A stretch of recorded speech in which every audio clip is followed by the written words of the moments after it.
Hey there, are you sitting down?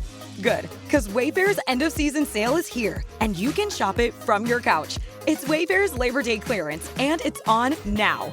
Right now, you can score up to 70% off everything home at Wayfair, like up to 50% off outdoor furniture and decor, and up to 70% off area rugs, plus amazing doorbuster deals, and 24-hour surprise flash deals on Wayfair home finds in every style. And get it all with fast shipping on everything, right to your door. From furniture to faucets, this is your last chance of the season to score huge deals at Wayfair. Don't let the final days of summer pass you by without shopping these end-of-season savings. So don't wait. Like summer, these savings won't last. Head to wayfair.com today to score up to 70% off everything home. Celebrate your holiday weekend with can't-miss savings before they run out. Shop Wayfair's Labor Day clearance now through September 2nd at wayfair.com. Wayfair, every style, every home. Ever get that feeling like trying to keep up with what's happening in the global economy? Yeah. Like you need some kind of secret decoder ring. Totally. I think we've all been there. Well, good news. Today, we're handing you one. That's right. You, our awesome listener, sent in this really interesting mix of headlines and keywords, and they're all pointing to one big thing. Tariffs. Yep. Specifically, those between the U.S. and China. And there's this whole pause thing going on. It's a fascinating story for sure. Okay, so let's break it all down. Sounds good. First off, I'm really struck by just how much attention this news got. You sent us stuff from CNN, CNBC, Bloomberg. The heavy hitters. Exactly. And the New York Times, too. Oh, yeah, they were all over it. Plus, you even had some international perspectives from places like NDTV. It was a global story, that's for sure. It wasn't just news outlets either. You pulled in terms like bond market, Nikkei 225. Oh, and the Hang Seng Index. Right. And of course, all those market indicators everyone hears about. The Dow, NASDAQ, and S&P 500. You really did your research. You really painted this picture of a story that's impacting, well, everyone. It's pretty amazing how these things can ripple out. So in this deep dive, we're going to try to get to the bottom of it all. It sounds like a plan. What we're aiming to do is cut through the noise and figure out exactly what these sources are telling us about these U.S.-China tariffs and this pause everyone's talking about. Right, because it can be hard to sort through it all. We'll look at what actually happened, how the markets reacted, and we'll try to explain some of those financial terms so they actually make sense. Yeah.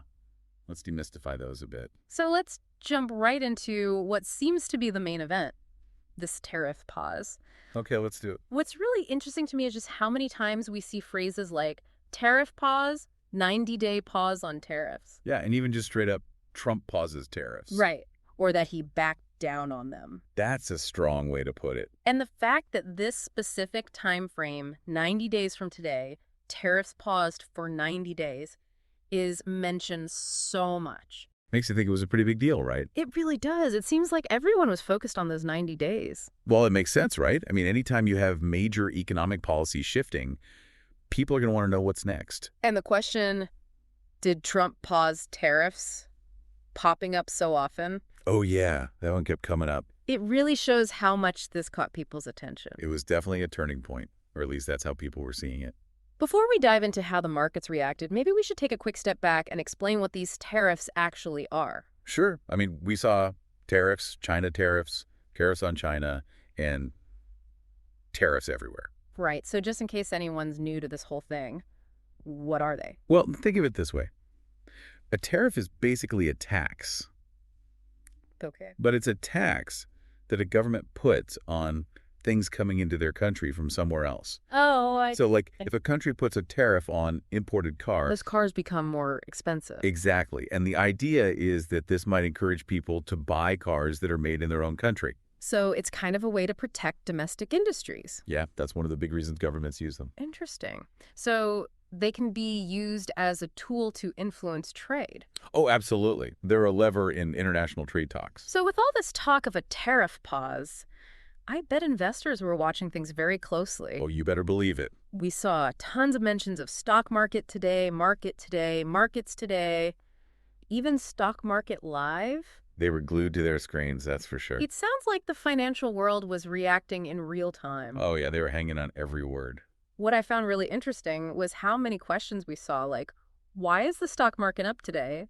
And why are stocks up today? That's a good point. It seems like this news about the tariff pause was seen as good news. Yeah, investors generally like it when trade tensions ease up. Less uncertainty, right.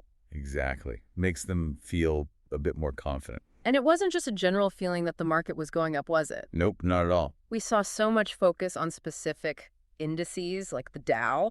Oh, yeah, the Dow Jones today.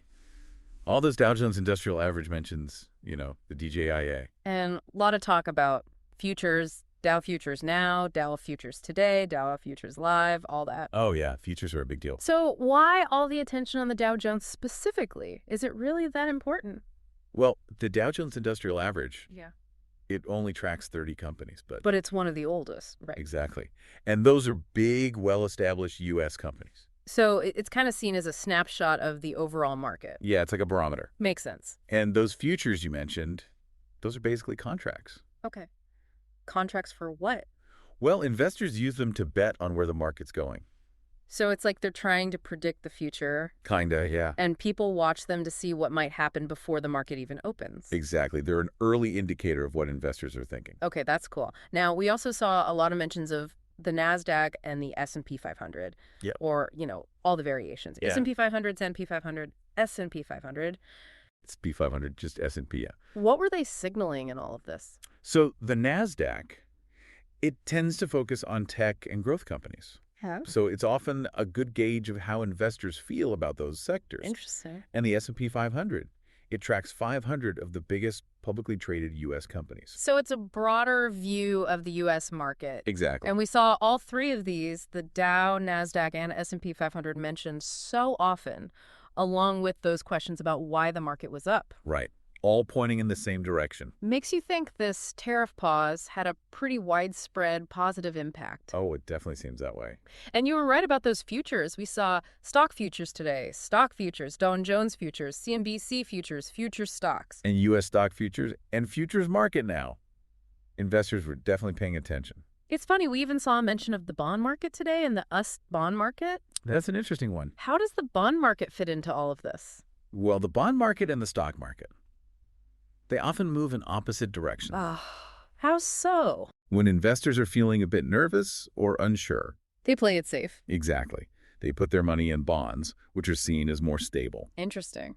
That can push bond prices up and their yields down. So the fact that we're seeing the bond market mentioned alongside all the stock market activity, It might mean investors were reassessing their risk tolerance because of this news. they were trying to figure out what it all meant. Exactly. It's cool that we weren't just focused on the U.S. markets. We saw the Nikkei 225 and the Hang Seng Index pop up too. Those are big ones. Those are for Japan and Hong Kong, right? You got it.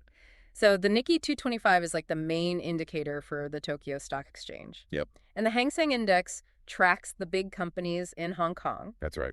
The fact that they're mentioned in your list, it shows that those global markets were watching this whole U.S.-China tariff situation too. Oh, absolutely. The global economy is interconnected. So when something big happens between two major players, like the U.S. and China, The rest of the world pays attention.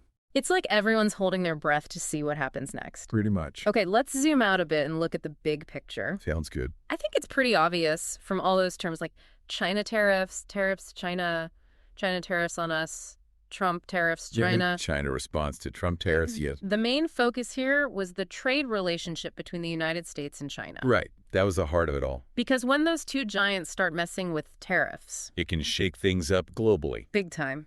And speaking of those two giants, it's hard to talk about this without mentioning the then president. True. His role was huge. We saw Trump tariffs, Donald Trump tariff stock market, Trump pause, Trump tariff pause, Trump 90-day pause. It seemed like his name was attached to everything. It really does. It highlights how much influence he had in this whole situation. Oh, yeah, he is a major player. He was the one who put these tariffs in place.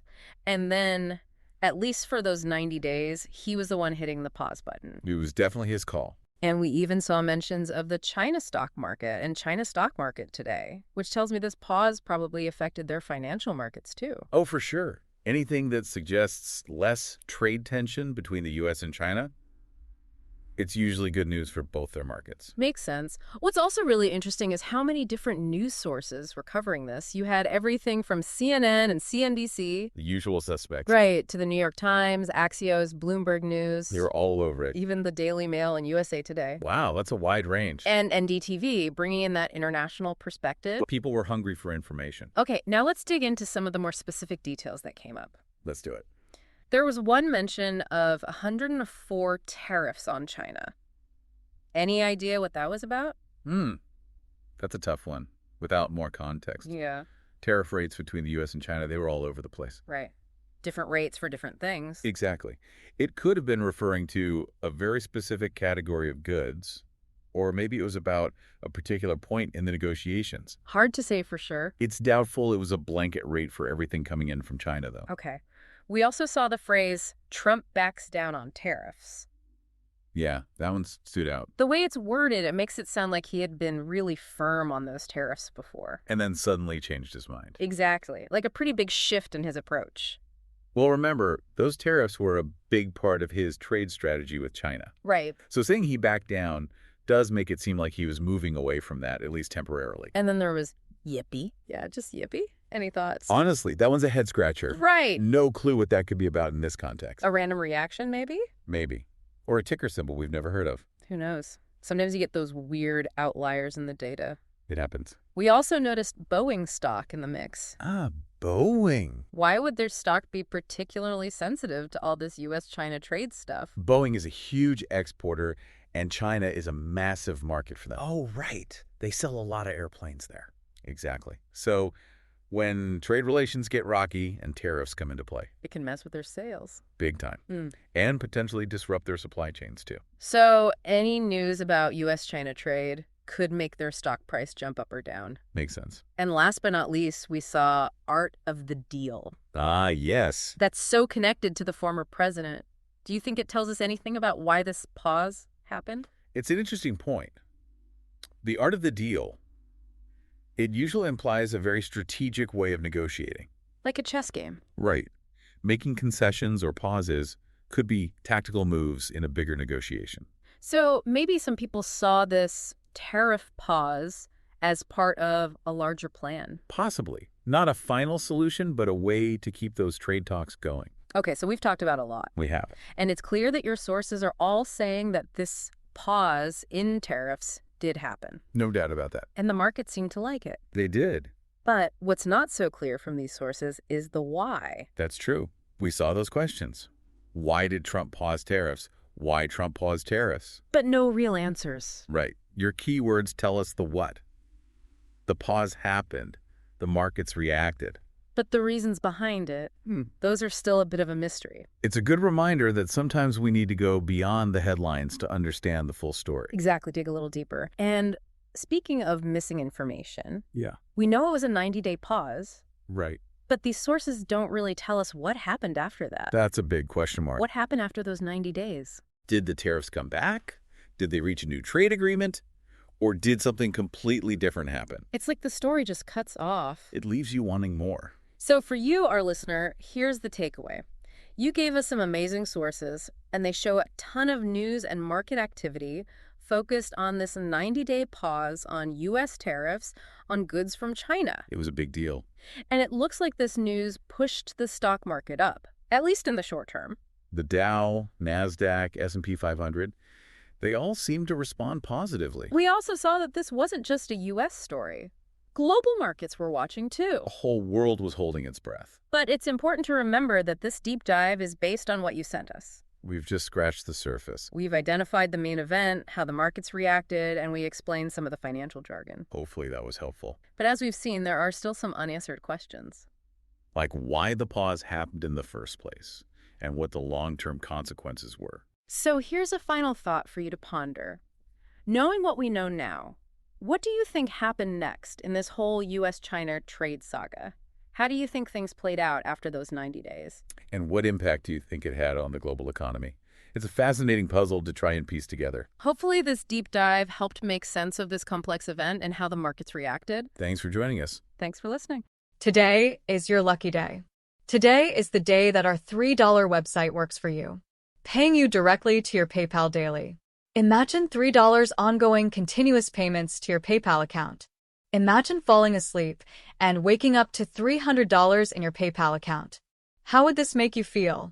How could this help you? What bills could you pay? What kind of fun could you have? What does that retirement look like now? All for a one-time payment of $3. This website is DFY done for you, fully built and completely hosted, and never stops collecting payments for you. You have spent $3 on coffee on a regular, but that coffee won't help you create multiple streams of income. Click the link below.